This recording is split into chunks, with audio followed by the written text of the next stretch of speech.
Thank you so much for listening to our first ever episode. We can't wait to give some of the change makers in our community an opportunity and platform to talk about the great work they are doing while keeping you up to date with what is happening in the broader community. Firstly, let me introduce myself.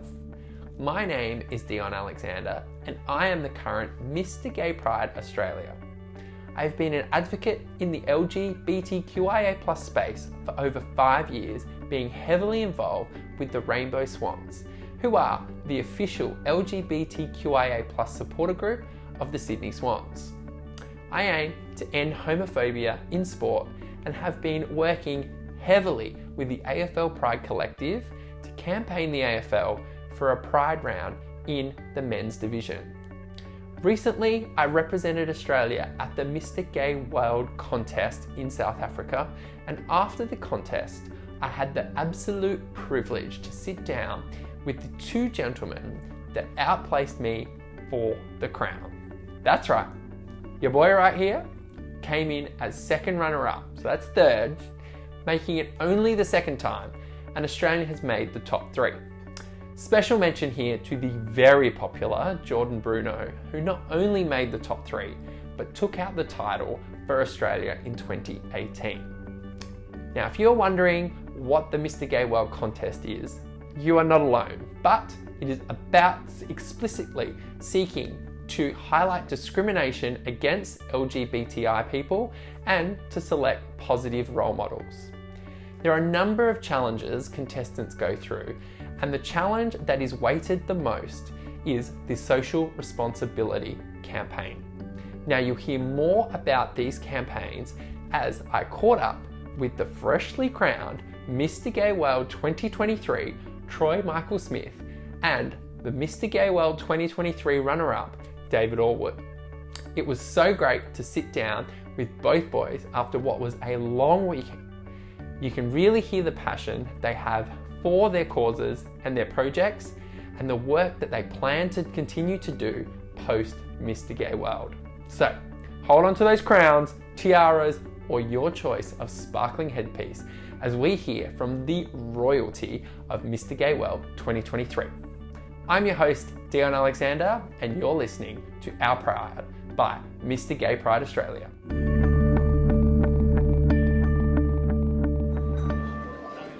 Hello everybody, I am here in the gorgeous Cape Town. I'm in the Rockefeller Hotel, who have put us up for the Mr. Gay World competition, and I have an exclusive. It is the first video interview. I can't say interview because second place Great Britain, those bloody Brits again, has already stolen our champion, Mr. Gay World 2023, Mr. Guam. Troy, congratulations. Thank you. I'm so excited.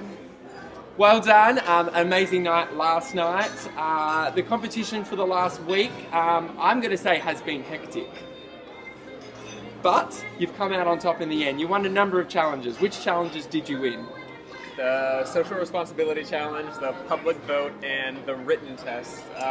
Most important was the social responsibility to advocate for the cause that I believe in, so I was really happy with that one. Awesome, and tell me a little bit more about this cause, because when I heard your presentation, I was moved and I was like, I'm in a lot of trouble here. Like, I had to go first, number 1, and I was all up in my head in that room.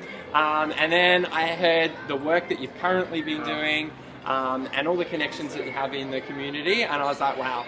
I was like, if this guy takes it away, then I'm more than happy. So to share with everyone a little bit more about that social responsibility campaign. Yeah, it's called the Forward Project, and it's a suicide prevention and awareness platform that advocates for mental health first aid trainings as well as suicide prevention courses to be included in the workforce from all employers, as well as into educational curriculums. And we also advocate for LGBTQ studies to be enforced in educational curriculums across the globe as well, from pre-K to through college. Awesome.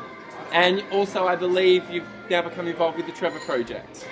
Yes, most recently I have been accepted into the Trevor Project to begin the training to become a certified crisis counselor for them. It was a long process, you know, there was a long wait list before COVID. I think it was 2 years it was a wait list, I believe. And then finally I got through and accepted into there, so I'm really excited to begin that process so I can do my part and help give back to the community and help prevent suicide. Awesome, that's absolutely fabulous. A great cause, and it's something that's dear to all of us and all the contestants here. We've all either lost someone or know of someone that's unfortunately been lost, and I think the work that you're going to do now, we're all going to 100% get behind you and just help move that all forward. So I thank you for the work that you've done, and now I'm putting a little bit more responsibility onto you too, because we all have great expectations of you from what we saw in that interview. You're going to absolutely smash it out of the park, so we can't wait to see what you do. What's been your favourite part of the week? It's been a very hectic week, squeezing a lot into 5 days, a lot of changes here and there, but it's been, I think that my favorite part is just meeting all the guys. Like, you guys are all incredible. I couldn't have asked for a better group to be around. I just think the connections and relationships that we've made with each other and being able to understand each other's causes and platforms and help advocate for that in our own respective countries, I think is the favorite part of mine, just because of the new relationships that I've had with all you guys. And I just want you to know that Troy obviously won. Your boy from Australia, second runner-up, so third. And we were in the same room together. So this is the room of royalty in this hotel. Don't want to brag or anything, but it was lovely. The Rockefeller had been amazing. Last night we walked in and all of a sudden there were balloons on the floor. A bottle of champagne. We were like, where did this come from? Quite shocking, but lovely.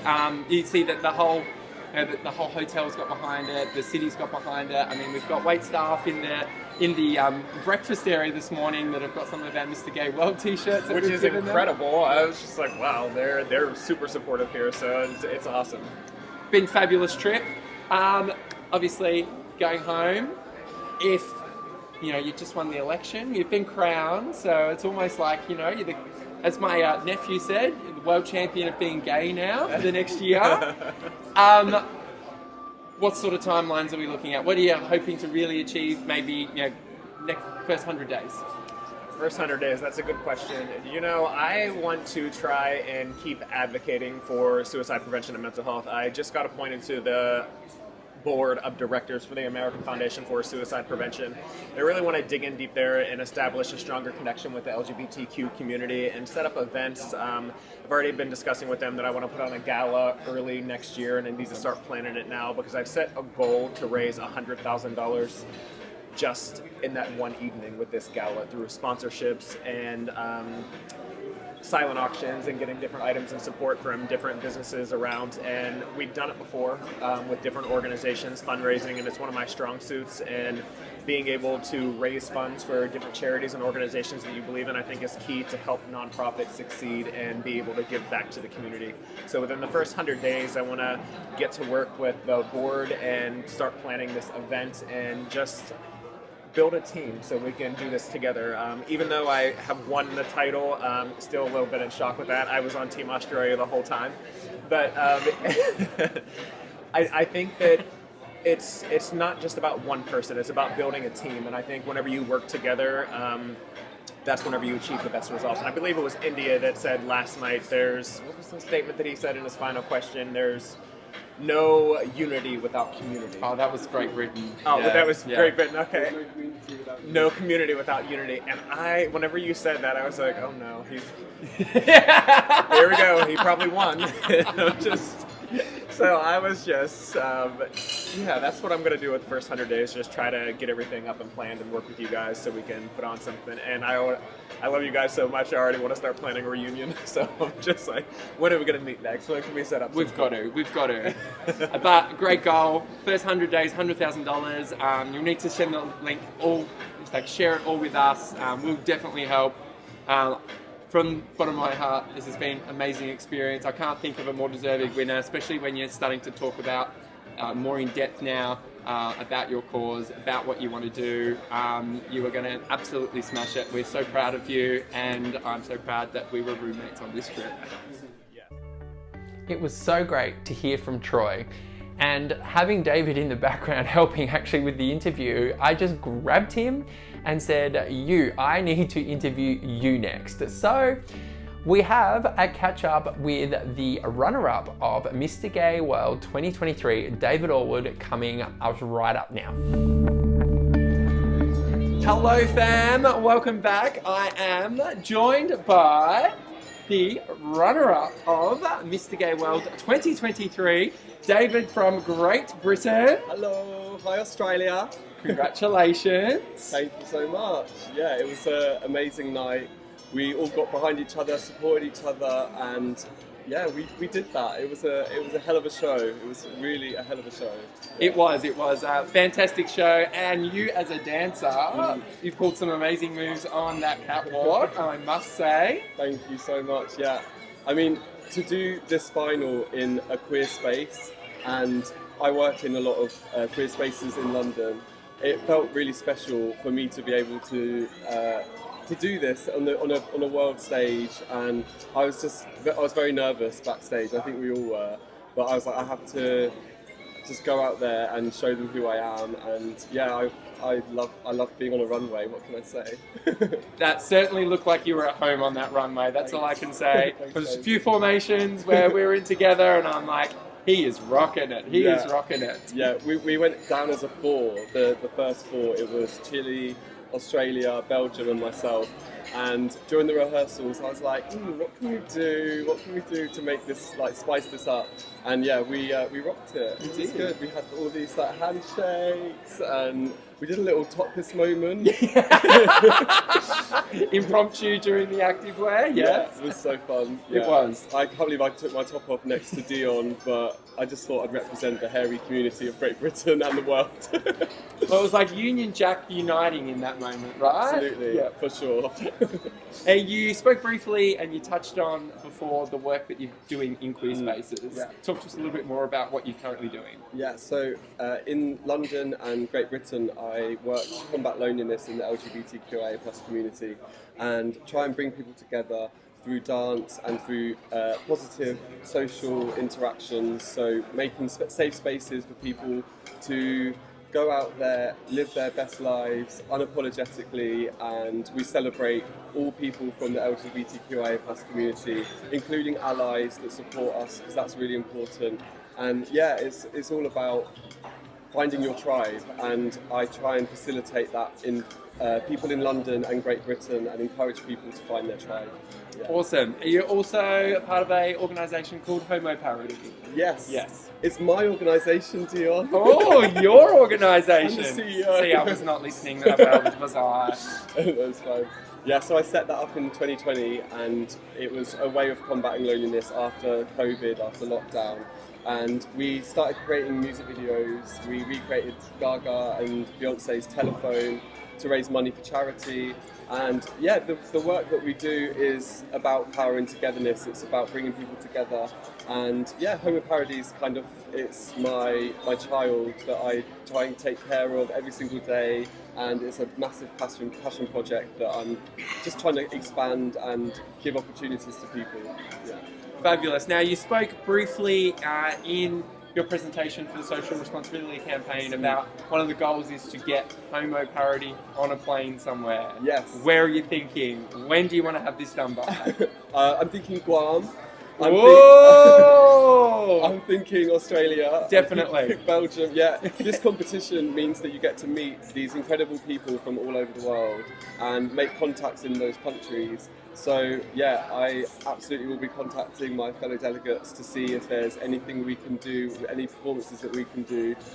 One of the big things that I want to tick off the bucket list is Gay Ski Week, because that's it's an event that just looks like so much fun, and Homo Parody would be perfect for an event like that. So yeah, and there's a lot of prides in Europe especially that are iconic, and yeah, I want Homo Parody to be on that billing. Awesome. Yeah. Well, I can't think of anyone better to come second runner-up to. I said the whole week, I was like, if I was behind David and came second to him, which I have come second in being the runner-up to you, then I would be extremely happy. I think you're doing amazing work in the community. You're clearly going to continue doing that. What you're doing with Homo Parody is amazing. We'll try and get you booked in Australia. I know it's a long flight, but I think it would be great in one of our regional queer festivals. Particularly, that's what we do from the Australia perspective. We like to host the final of Mr. Gay Pride Australia in regional festivals, like when I won in Hay, has massive impact, and I think that would just be absolutely awesome. Yeah, I was going to say as well, in terms of Australia, my sister lives in Australia. She lives in Pingelly, just outside of Perth, and she has a family there now. So my family are in Australia, and being with Dion this week has felt amazing. With your mum, Lynn, she's an absolute princess. She's amazing. And yeah, it's been so nice to have you here. Dion was my Mr. Congeniality. Dion got me through the week. So yeah, that's hot off the press breaking news. It is. I haven't really told That's anybody. a scoop. It's a scoop. Gonna have to put little flashing, Yes. red rolling text down the bottom here. Breaking news. Yeah, you should be so proud of the delegate from Australia. He's done an amazing job all week, and yeah, it's been an absolute pleasure getting to know you. Thank you. As it has you, David. Fam, I reckon that'll wrap it up for today. Thank you for your time, David. Congratulations again. Thanks, and you too. Thank you. The And princes. The princes, exactly, the princes. We will see you very soon, fam. I can't thank Troy and David enough for their time after what had been a night of hard celebrations, particularly by the three of us. So for those boys to sit down with me, share some love and spread their messages, I can't thank them enough. That's all we've got time for. We will see you next episode, but you have been listening to Our Pride by Mr. Gay Pride Australia. I will see you next time. Thanks for listening.